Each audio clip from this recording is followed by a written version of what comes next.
Bem-vindos e bem-vindas ao CSA TV, o seu canal de notícias das Américas em português. Seguem agora os nossos destaques. Mais de 60% dos trabalhadores das plataformas digitais não têm direitos trabalhistas. No Reino Unido, sentença judicial reconhece os motoristas de Uber como trabalhadores e não como autônomos. Na Bahia, teve início a greve dos petroleiros com apoio dos trabalhadores em todo o Brasil. E a OIT faz alerta pela violência contra líderes sociais e sindicais na Colômbia.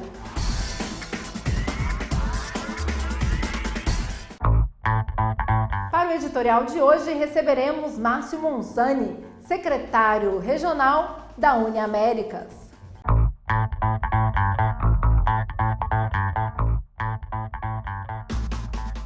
A CUT Atlântico acaba de denunciar a ameaça de morte recebida pelo seu presidente Javier Bermúdez a organismos internacionais e nacionais de direitos humanos. Além disso, nós, da UNE, denunciamos recentemente também a ameaça de morte aos trabalhadores e sindicalistas da empresa de segurança privada americana Brink's e da empresa de serviço hospitalar alemã Fresenius. O aumento dessas ameaças e da violência contra sindicalistas levou a OIT a fazer um alerta internacional. Agora a Uniamérica está criando uma campanha que se chama 1000 Minutos. Essa campanha tem o objetivo de chamar a atenção do assassinato de mais de 1000 líderes sindicais e sociais na Colômbia, desde a assinatura de paz. E nós esperamos que, com essa campanha, possamos exigir que a OEA tome medidas e que a Comissão Interamericana de Direitos Humanos seja chamada a ir à Colômbia. Precisamos tornar essa campanha viral e contar ao mundo o que está acontecendo na Colômbia. Eu gostaria de agradecer o apoio da CSA por dar voz à nossa campanha e pedir a todas as centrais sindicais da América que participem. Precisamos de 1 minuto do seu tempo. Com isso, nós podemos reproduzir o vídeo que você fizer nesse 1 minuto nas redes sociais e divulgar nos próximos meses e contamos com seu apoio. E mais de 60% dos trabalhadores de plataformas digitais não têm direitos trabalhistas.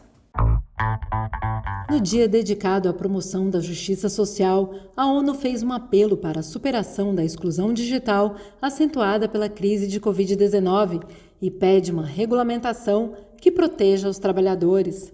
A economia digital está se transformando e transformando o mundo do trabalho. Por isso, é necessário estabelecer normas que protejam os trabalhadores que trabalham em plataformas digitais e criem condições justas, destacou a ONU. Na última década, a expansão da conectividade de alta velocidade, computação em nuvem e dados levou à multiplicação de plataformas digitais que têm se inserido em muitos setores da economia e da sociedade.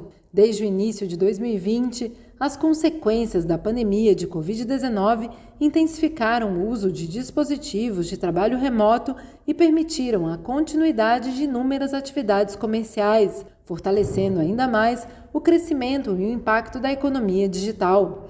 A crise também expôs e exacerbou a crescente divisão digital entre os países industrializados e as nações em desenvolvimento, especialmente em termos de disponibilidade, acessibilidade e uso de tecnologias da informação, comunicação e acesso à internet. No cenário resultante da pandemia, a exclusão digital também aprofundou as desigualdades dentro das sociedades e entre os países, destacou a ONU. E no Reino Unido, sentença judicial reconhece motoristas de Uber como trabalhadores e não como autônomos. Uma decisão do Poder Judiciário do Reino Unido estabeleceu que os trabalhadores da empresa Uber devem ter acesso a todos os direitos básicos, bem como férias remuneradas. Isso gerará o pagamento de indenizações de até 12 mil libras, aproximadamente 90 mil reais, para cada um de seus trabalhadores. A empresa Uber recorreu ao Supremo Tribunal Federal após ter perdido o litígio em 3 instâncias anteriores e após um tribunal do trabalho ter decidido em 2016 que os motoristas da empresa que prestam serviços são trabalhadores e não terceirizados. A decisão reconhece os motoristas como trabalhadores, mas não como empregados, que, segundo a lei britânica, desfrutam de outros benefícios decorrentes da natureza do vínculo de trabalho. E na Bahia teve início a greve dos petroleiros, com apoio de trabalhadores de todo o Brasil. Nesta semana, os petroleiros da Bahia iniciaram uma greve para lutar pelos seus empregos, direitos e contra a crescente precarização das relações de trabalho. O gatilho para a intensificação da mobilização foi a venda da refinaria Landulfo Alves, que foi vendida ao fundo árabe Mubadala por 1,65 bilhão de dólares. Preço que, segundo o Instituto de Estudos Estratégicos do Petróleo, Gás Natural e Biocombustíveis, desvaloriza o seu patrimônio por ter um valor estimado de 2 a 3 vezes maior do que o praticado na operação. Em resposta, a Petrobras reteve um grupo de trabalhadores que terminaram seu plantão dentro da refinaria, o que, segundo a assessoria jurídica do Sindipetro Bahia, constitui privação indevida da liberdade. A estatal também utilizou outros dispositivos para impedir o exercício do direito de greve, como pressões, atos antissindicais e o uso de força policial. E no Equador, o segundo turno das eleições presidenciais será entre Andrés Arauz e Guillermo Lasso.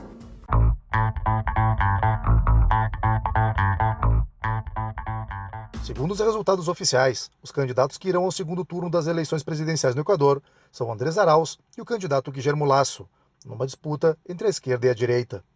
De acordo com o Conselho Eleitoral, Arauz, da Aliança União pela Esperança, alcançou 32,72% dos votos, enquanto Lasso, do movimento Criando Oportunidades, obteve 19,74%. De acordo com as pesquisas, Iaco Pérez, do movimento Pachacutic, alcançou 19,39%. 32.600 votos definiram o segundo mais votado para ir ao segundo turno. Finalizada a apuração, as organizações políticas estão habilitadas para apresentar impugnações ou recursos ao processo eleitoral. A liberação dos resultados coincidiu com a mobilização de um dos setores que exigem a contagem dos votos na província de Guayas e de outras 16 províncias. Iaco Pérez denunciou uma suposta fraude que o teria afastado do segundo turno das eleições marcadas para o próximo dia 11 de abril, dia em que o povo escolherá o sucessor de Lenín Moreno, atual presidente do Equador. E no Haiti, a grave crise política ofusca a pandemia de Covid-19 no país.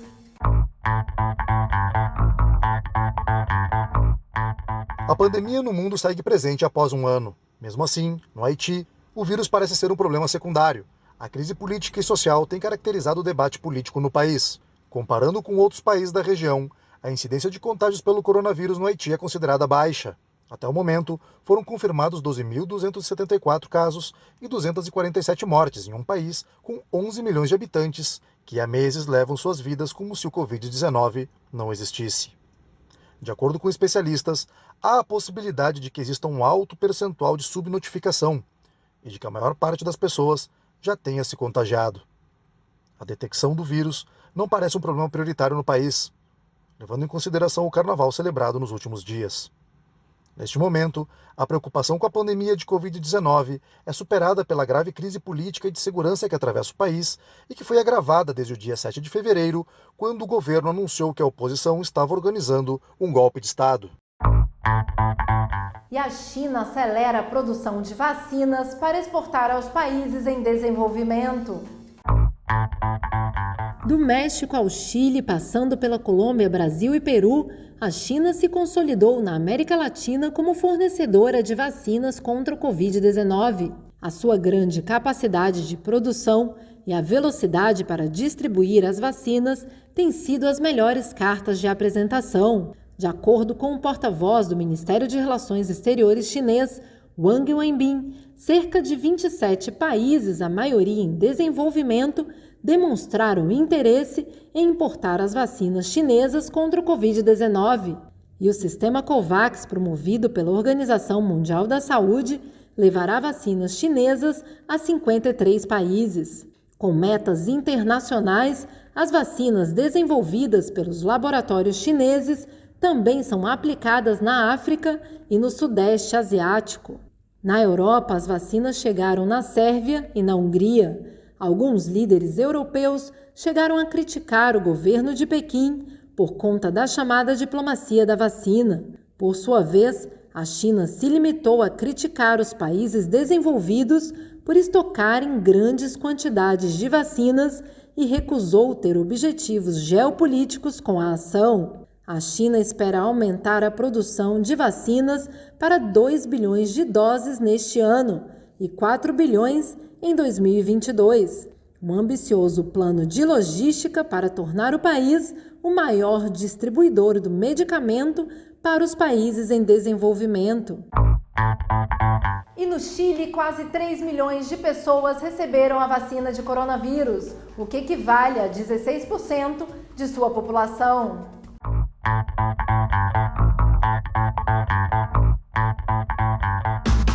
O Chile atingiu 2,9 milhões de pessoas vacinadas contra o coronavírus desde o início da campanha de imunização em massa iniciada no dia 3 de fevereiro. Esse contingente representa 58,6% da população com mais de 65 anos de idade. Posicionado como o país que lidera o processo de vacinação na América Latina, o Chile realiza uma campanha baseada na ampla rede de atenção primária distribuída por um território de mais de 4.200 quilômetros. Segundo o registro da Universidade de Oxford, o Chile se posiciona como o 5º país do mundo em administrar mais vacinas a cada 100 mil habitantes, atrás apenas de Israel, Emirados Árabes Unidos, Reino Unido e Estados Unidos. Esta semana, o Chile recebeu mais 2 carregamentos do laboratório chinês Sinovac, com mais de 2 milhões de doses cada carregamento, além de mais de 190 mil doses da vacina Pfizer. O objetivo do governo é imunizar toda a população de risco antes do final do primeiro semestre. E para isso, o Chile se comprometeu com mais de 35 milhões de doses de diferentes laboratórios e da plataforma COVAX. E o movimento negro no Brasil se mobiliza para exigir vacinas e auxílio emergencial.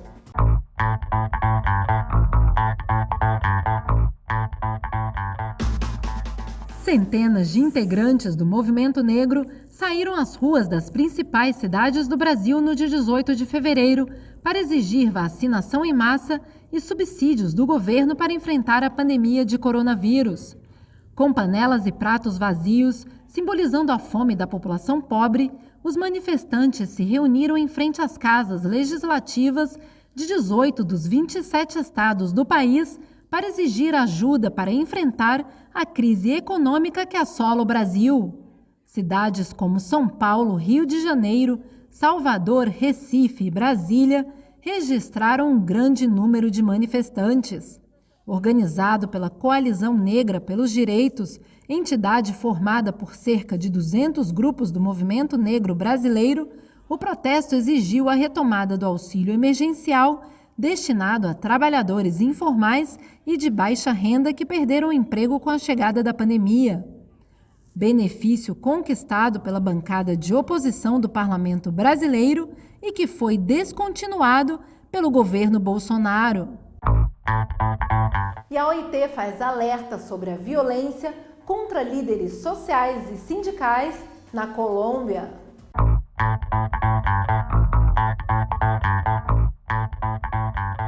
A Organização Internacional do Trabalho alertou sobre a crescente violência contra dirigentes sindicais no país em seu relatório anual, Aplicação das Normas Internacionais do Trabalho, onde indicam que desde a assinatura do acordo de paz entre os ex-guerrilheiros das Farc e os colombianos, o Estado registrou 119 homicídios de sindicalistas.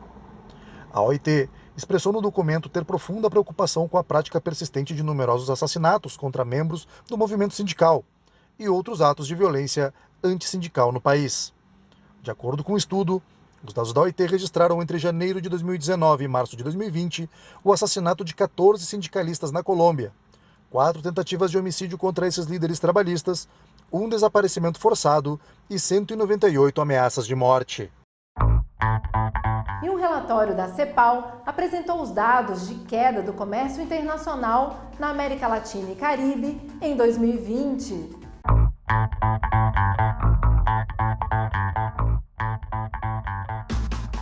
A rápida disseminação do coronavírus e as medidas adotadas pelos governos para reduzir o risco de contágio geraram impacto em diversas atividades produtivas, sendo o setor agrícola e extrativista os únicos com crescimento em nível global, conforme relatado por Alicia Bárcena, secretária executiva da Comissão Econômica para a América Latina e o Caribe, a CEPAL. O relatório anual Perspectivas do Comércio Internacional para a América Latina e o Caribe para 2020, apresentado pela CEPAL, destaca que o comércio exterior deixou de ser um motor de crescimento para as economias latino-americanas e que a região encerrou o ano de 2020 com uma queda de 13% nas exportações e 20% nas importações. O resultado é o pior registrado desde a crise financeira de 2008-2009. E o Uruguai se tornou o último país da América do Sul a iniciar o processo de vacinação contra a Covid-19. Essa e outras notícias no próximo bloco. Nesta semana, o Uruguai se tornou o último país da América do Sul a iniciar o processo de vacinação contra o Covid-19.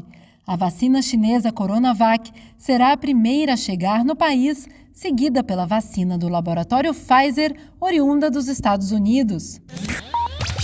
Na Argentina, o presidente Alberto Fernandes lançou o Conselho Econômico e Social, que definirá de forma colegiada as prioridades em matéria de políticas e programas de longo prazo, nas áreas de produtividade e segurança alimentar, trabalho e mudanças climáticas. E o Canadá procura jovens para trabalhar no país, segundo o ministro da Imigração, Ahmed Hussein. Segundo o ministro, mais de 1 milhão de imigrantes terão recebido autorização para viver e trabalhar no Canadá entre 2019 e 2021.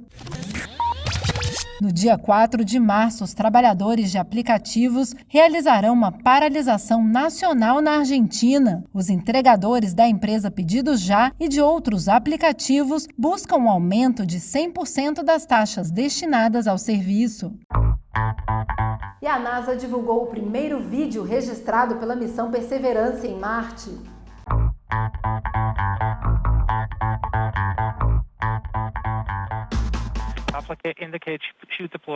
A NASA divulgou na última segunda-feira o primeiro vídeo da missão Perseverance em Marte.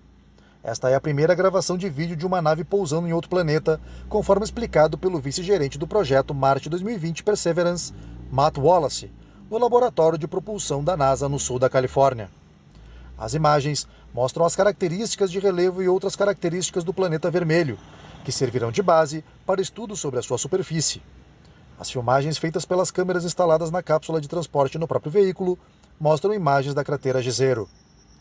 Para Steve Zurich, administrador da NASA, a Perseverance está começando a sua missão e já forneceu algumas das imagens mais icônicas da história da exploração espacial. De acordo com a agência, o feito demonstra o alto nível de engenharia e precisão do 5º rover que a NASA coloca em Marte. Além das imagens, o veículo também está equipado com 2 microfones que permitem captar sons da superfície de Marte. A Perseverance tem a tarefa de procurar resquícios de vida, colher amostras, estudar a geologia e o clima do planeta vermelho para preparar o caminho para uma futura jornada tripulada.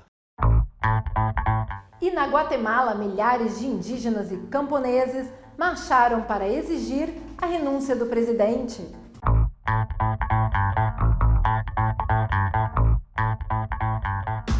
Com faixas e cartazes, milhares de indígenas e camponeses saíram às ruas da cidade da Guatemala para exigir a renúncia do presidente do país, Alejandro Giammattei, devido à má gestão da pandemia do Covid-19 e aos altos níveis de violência e corrupção.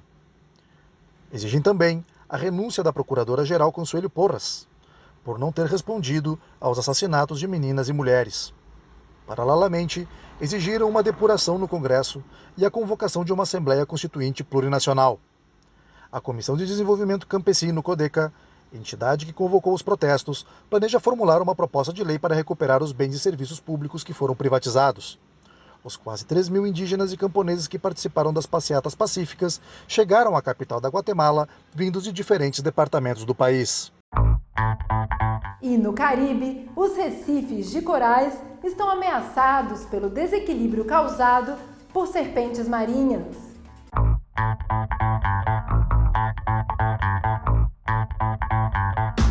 Um estudo da Universidade Internacional da Flórida constatou que a pesca excessiva de tubarões e de outros peixes causou aumento da população de cobras do mar, gerando um desequilíbrio que ameaça a existência dos recifes de corais no Caribe. O relatório diz que as cobras marinhas costumam se comportar de forma muito agressiva e são capazes de atacar arraias, peixes de recife e até pequenos tubarões.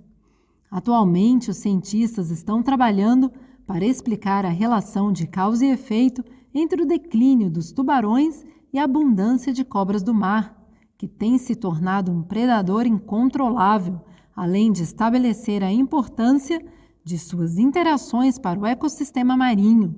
Mais uma vez, a ação humana tem gerado desequilíbrio ambiental com impactos que podem gerar uma reação em cadeia de proporções desconhecidas. E eu sou Carol Coelho, desde a sede continental da CSA em Montevidéu, no Uruguai. Muito obrigada por nos acompanhar.